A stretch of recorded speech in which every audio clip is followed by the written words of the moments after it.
All I need is some sunshine. All I need, all I need is some sunshine. All I need.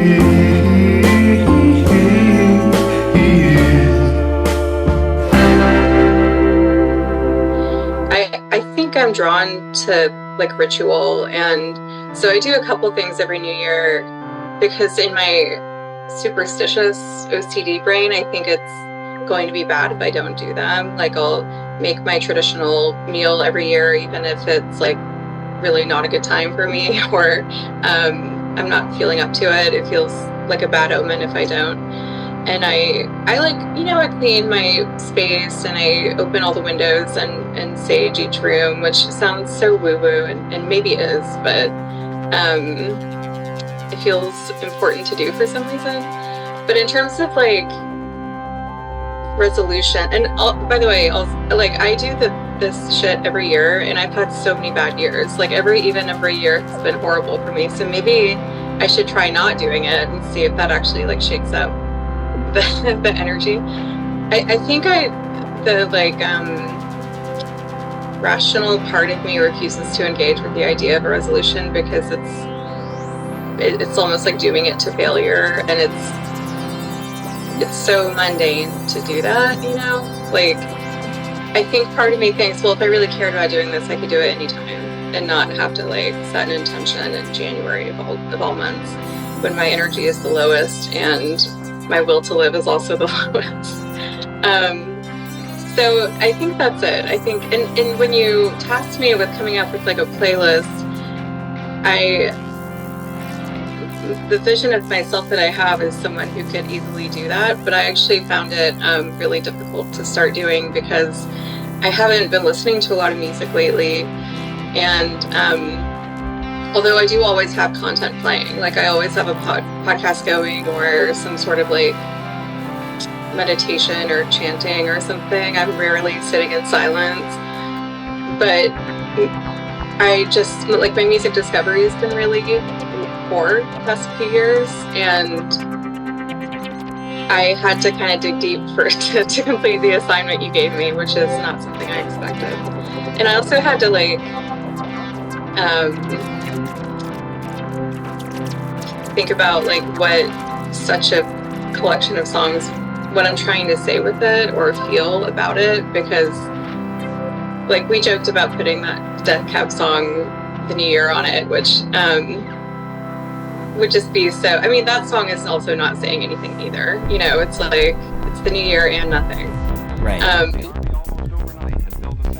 But as someone who tries really hard not to feel anything about the New Year, I had to like try to feel something about it to complete the assignment. So yeah, well, so let's get into it. Let's talk about Blackwater.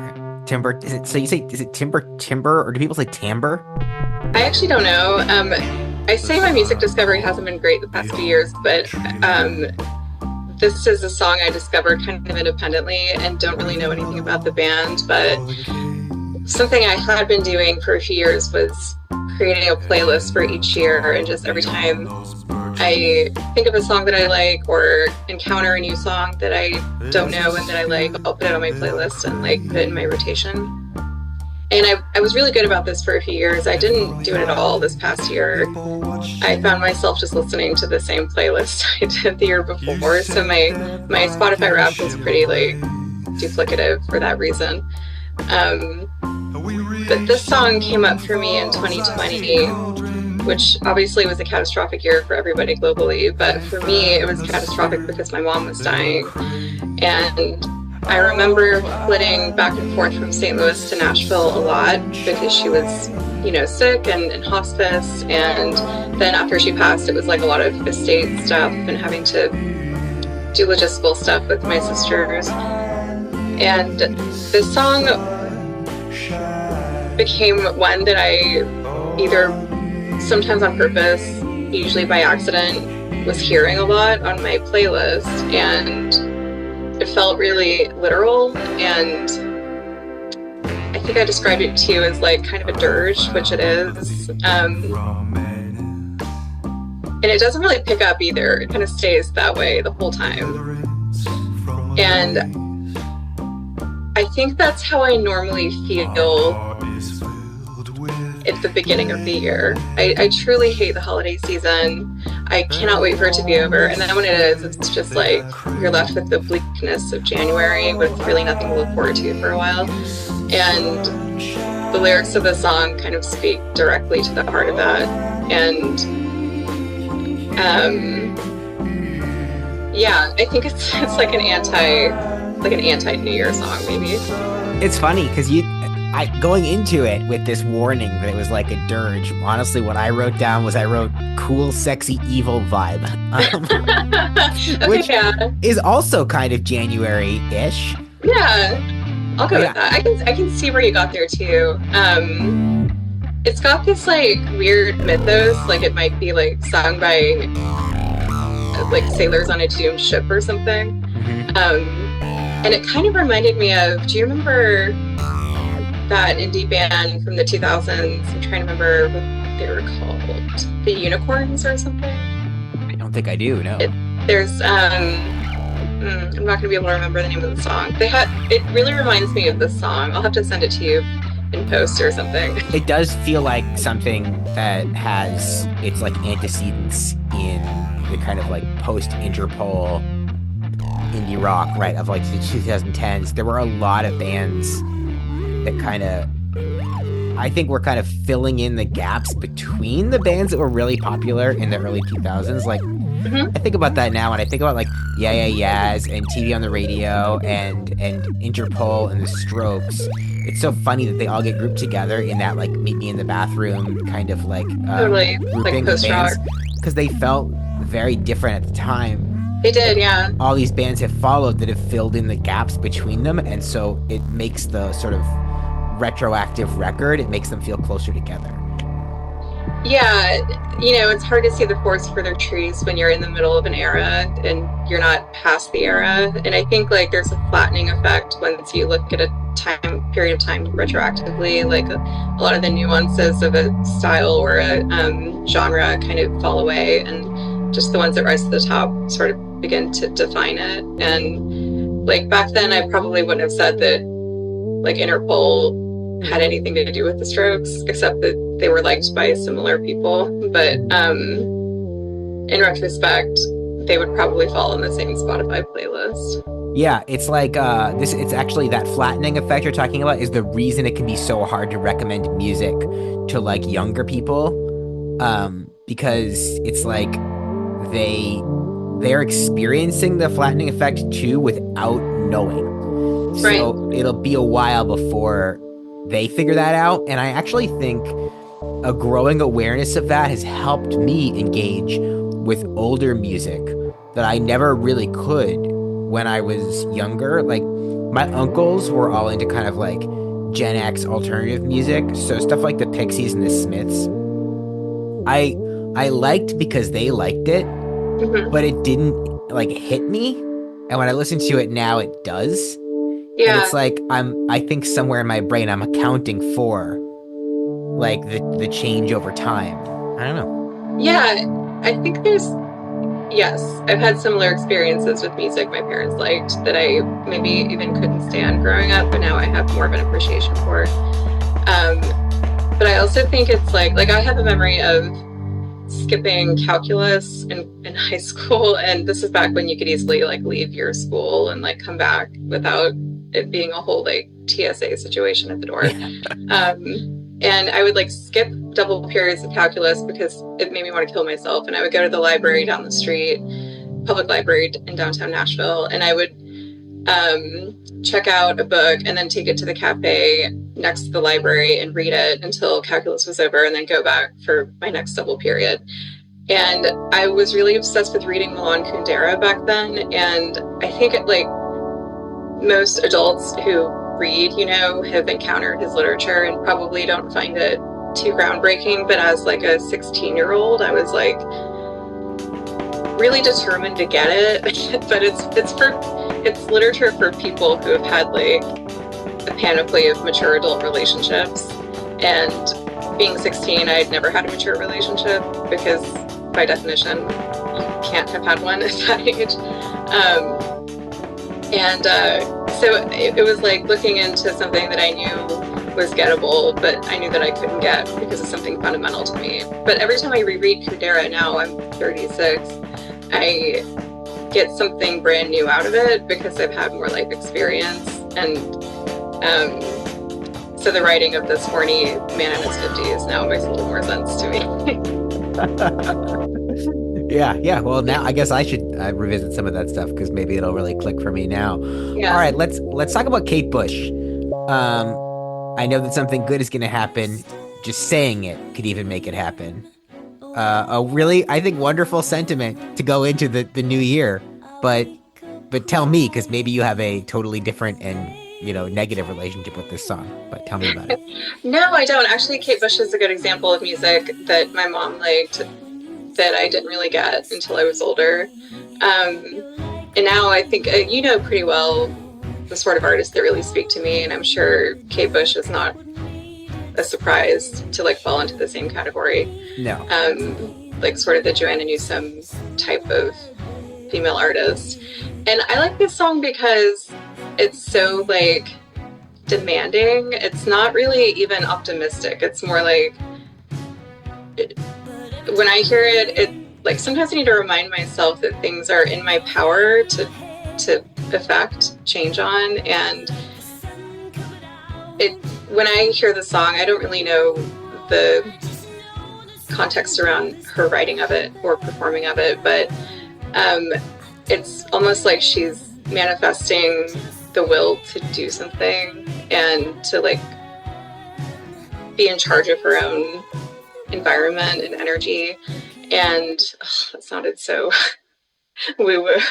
I'm in like the dead of winter in Chicago. I know it's cold where you are too, but it feels just so like empty and gray all the time. And it's easy to just sort of languish until things sort of warm up and thaw. And I'm in a period right now in my life where everything feels a little bit unsatisfying. And I think like the effect the pandemic and everything that came out of it has had on me is that I've relinquished like free will a little bit, because everything, like things just happen and then you have to react. That's how it's felt for a long time. But that's not actually how it is. You can react to what happens and you have to, but you're in charge of how you react and you're in charge of what happens in the in-between times too. And I think I've gotten into a habit of like waiting for things to happen to me instead of creating a space for new things to happen when I want them to happen. Yeah. Does that make sense? It does. Yeah. And I think well said, well encapsulated why this song is kind of it's like a sort of something to carry with you into 2025. I honestly, the only thing I wrote down with this song was just that my kind of go-to New Year's record is Have One on Me. And so it's funny that we have this kind of, the Kate Bush, the Joanna Newsoms of the world. Like, I don't know, something about that entire album to me, honestly, it does feel like kind of like renewal. And I mean, it's also kind of like a dusty end of a party or something, but like there is this kind of like but there's kind of both. Like it does feel like, I don't know, like the very, very end of a party and then like, into the next morning. So when you say that, I think heavily of the cover art of that album, which feels like languishing on a chaise lounge after all the guests have left and you're starting to feel a headache from all the alcohol you had. And I don't know, I do get like a renewal kind of pre-spring feeling from that album. It's funny that you say that because I feel the same thing. If there's anybody who's a witch, it's Joanna Newsom. And I think the way you feel when you listen to her music is how she intended you to feel, no matter what that is. I think the way you feel is correct, Yeah.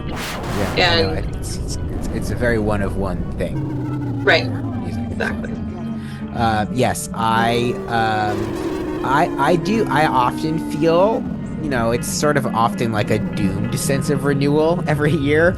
But I feel like one reason is that, Wait, what do you mean? Like, oh God, now I have to start over again, or like this feeling isn't necessarily going to last. Okay. But I think I feel that way a lot about my kind of bursts of optimism. But I don't know. The longer I live, the longer I can keep the rocket fuel burning every time each one of those bursts comes along.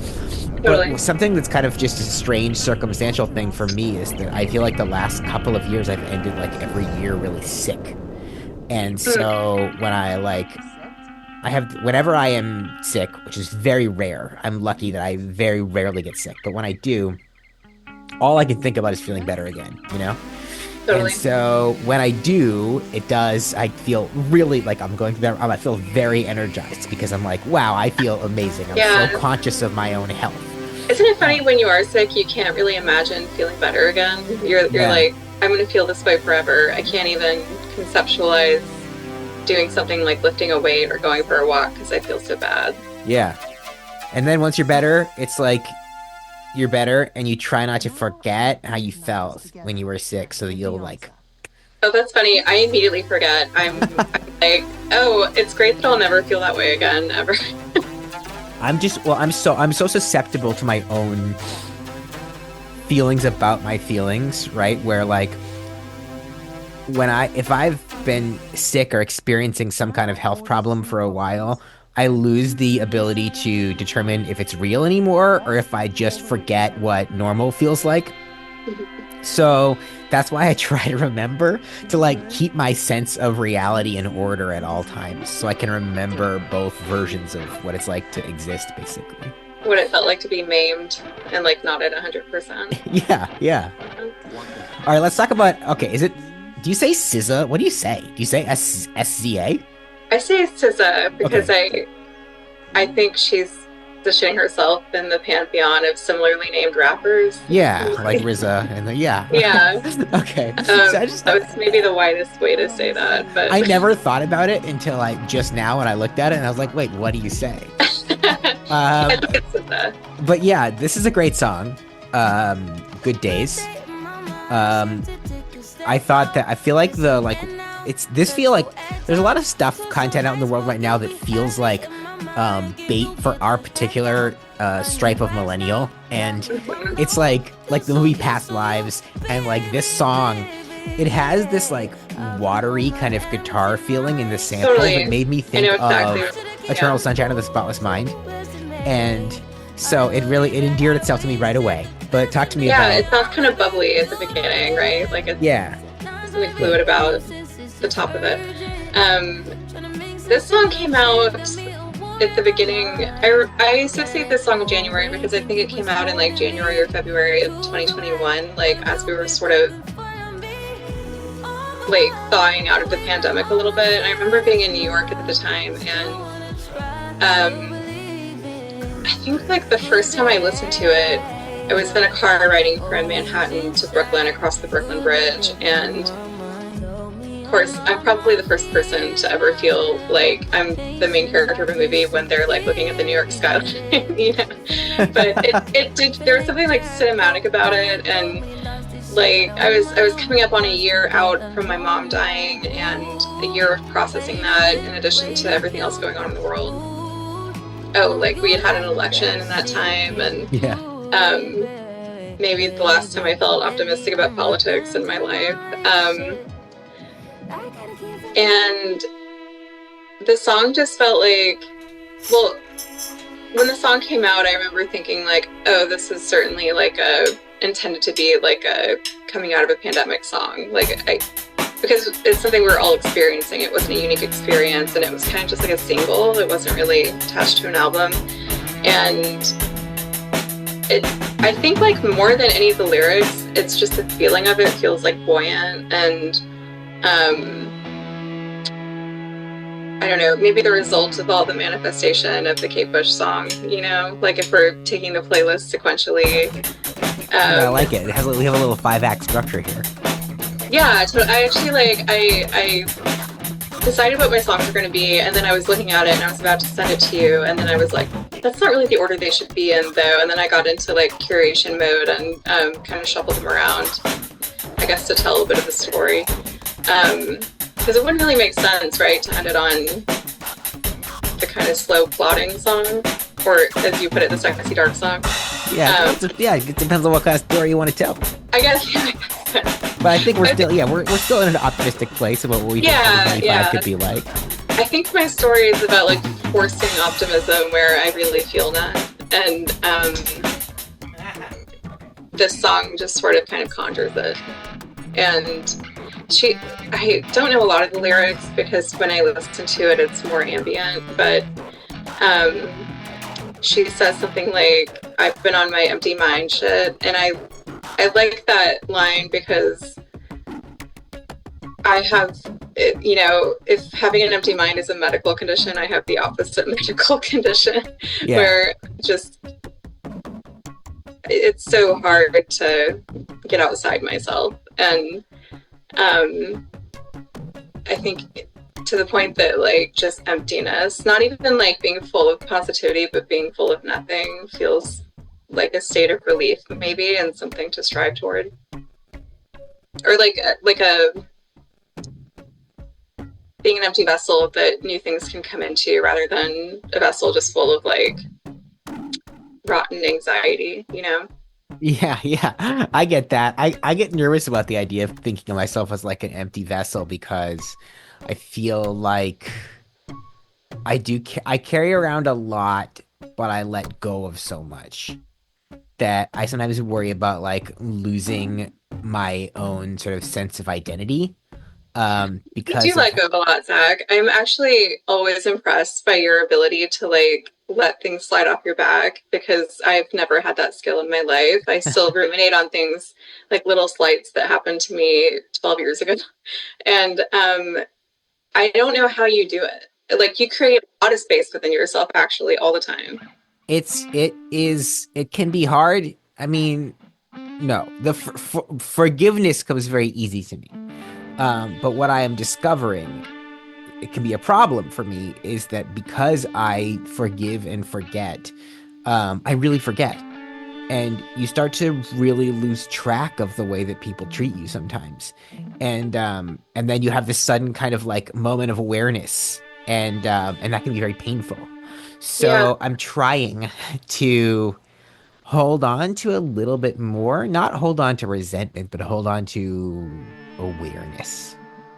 Yeah, I think it's easy for people like you who both forgive and forget to get taken advantage of, because, you know, I think your propensity for doing that is actually a great skill, because it helps you sort of move forward and not dwell, but it can also make you vulnerable in ways that you're maybe not even privy to in the moment, because people think you simply don't absorb bad treatment or bad situations. And you do, whether, you know, like your mind is a clay tablet, and you do get imprinted on whether you're conscious of it moment to moment or not. Oh, your mind is a clay tablet. I like that. Yeah, you can use that if you want. Yeah, episode title. So if your mixtape is a story, then the next chapter is when you go to France, I guess. Right? Because isn't that... Wait, what song did I choose? So this is Christine and the Queens, Tilted. Oh, yeah, I mean, they are they gotta be French, right? Yeah, they're definitely French, for sure. Okay. This song, I think I chose songs based on like periods of major transition in my life without realizing it, but this song has always been important to me since about 2018. I had, you know what's funny, to get ready for this, I went back to the last time I was on your podcast to listen to what we talked about and what was like going on for me then. I think that was in like 2021 or so. Mm-hmm. And we were talking about yoga, and I opened with discussing one of the hardest years of my life to that point when it was happening to me, when I had like ended a relationship and was feeling really stuck in my job, and was like not eating, not sleeping, not really taking care of myself, and began losing a lot of hair. And that's how I got into yoga, because I had to sort of like do triage on my self-care to stop that from happening. And what capped off this entire year of like massive transition, I also turned 30, so I was like leaving a whole decade behind. I decided to forego Christmas entirely, and I went to visit my best friend Mitra in Los Angeles for Christmas. And being in LA for Christmas is so, it's kind of like being on another planet, because when you go from the Midwest to the West Coast, everything's verdant and green, nothing ever really goes dormant or dies. And it's maybe not hot, but it's warm enough that you can like not have to wear a coat. And from the first day that I was there with her in her apartment, I was eating again, like I had an appetite and felt like rested, and not to verge into like eat, pray, love territory, but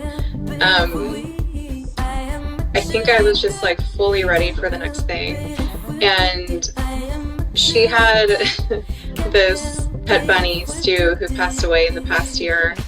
And Stu was this big, fat, like, bunny with long, floppy ears that had a lot of, like, too much skin. And he was just so cute. And she would, like, make him dance to this song, Tilted by Christine and the Queens. And it was just so cute. And we ended up listening to this song quite a bit while I was visiting. And kind of became, like, the song of my new year once I got back to the Midwest from LA and felt like a totally different person. Like I even had like a fling while I was there with the guy, and just had all these experiences that I probably wouldn't have been open to even a month earlier. And the song Tilted was like just kind of embracing the idea of transition and of awkwardness. And she has a line in the song, it's kind of like half French, half English, and during the bridge or something, she mentions like doing her face with magic markers. And I thought it's a much more playful song than I normally find myself listening to. I think, I'm a pretty like serious person most of the time. And just the idea of like doing something totally different with yourself, but in a sort of transient, impermanent way. Like, magic markers are non-toxic and they wash off. So it's not like you're hurting yourself or making a permanent change, but you're just sort of like playing around. And I don't know, I think it's just kind of an adorable song, and it leaves room for playfulness, where that's not maybe my natural state. Yeah. All right, well, that's good. We're leaving space for playfulness in 2025. Yeah. All right, so technical thing. Since I don't pay for Zoom, we're going to run out of time, so I'm just going to call you on the phone, if you have your phone, and we'll talk about Southern Cross. Okay. I'll call you in just a minute. 0, 5, 9, 8, 6. But phone numbers are often given like this. 30, 59, 86. 30, 59, 86. And if you don't understand, try saying, pardon, to get the person to say it again. Well, first, were you surprised to see this song on my playlist? No, it felt like maybe something that you had like a association with like a parent or an older figure that brought it there. Like maybe it was a tradition or something, but it also could have just been for vibe reasons. Well, you're kind of correct.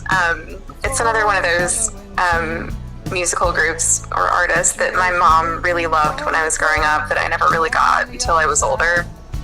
And she loved David Crosby in particular. And this song, I don't even really think I connected with who exactly was singing it, but the song itself, I have very strong memories attached to it. Growing up in Nashville, we had a theme park that's been closed for years now, but it was called Opryland. And I'm not really a theme park person, that's probably not surprising to you, but Opryland was like small enough that it didn't feel overwhelming in like a Disneyland way or like a Six Flags sort of way, and the rides were mostly manageable. And it was all, of course, like a little bit country themed, like country music sort of. And I can't even count the number of times we went there. We loved it. I loved it. I have a cute picture of me and my older sister Vanessa when I was a little kid, like on this inner tube ride they had. And the last ride was called, I say the last ride because we would always do it last because it was a very wet ride. It was called Dulcimer Splash. It's like one of those long rides. And of course at the end the log goes down the the biggest peak of the roller coaster, and you get all wet when it splashes at the end. So we'd always leave Opryland driving back into the city, and then into the suburbs from there, pretty damp. And I have just like a strong memory of being in the back seat of my dad's like white station wagon with the fabric covering the foam ceiling, like kind of belting down, like losing attachment to it and kind of billowing down a little, and the windows being down. And you know, as I mentioned a few times, I've always been a really serious person even when I was a kid, and not really a windows down sort of person because I'm also a person of hair. I have a hair situation. But in this case, when the windows were down, I loved it because we'd be like wet. I'd be wearing like a swimsuit and cut off jeans and just like drying off, and this song would be playing, and it's just your classic, like, when I think about times in my life I felt like free or like untethered, I always think about this moment, and it kind of sucks that I have to dig that deep, like that far back to remember a time, but I always think about this specific moment, being in the backseat, my butt's wet, like I'm slowly drying, and my hair is really crazy and weighty and getting bigger because it's drying in the wind of the interstate, and Crosby, Stills and Nash Southern Cross is playing, and my dad's singing it and my mom's singing it, and they haven't gotten divorced yet, and I can smell the smell of my dad's like old car, and I just had a really fun day. And I'm like the kind of exhausted you are after doing everything you wanted to do that day, and that's how I feel every time I listen to the song.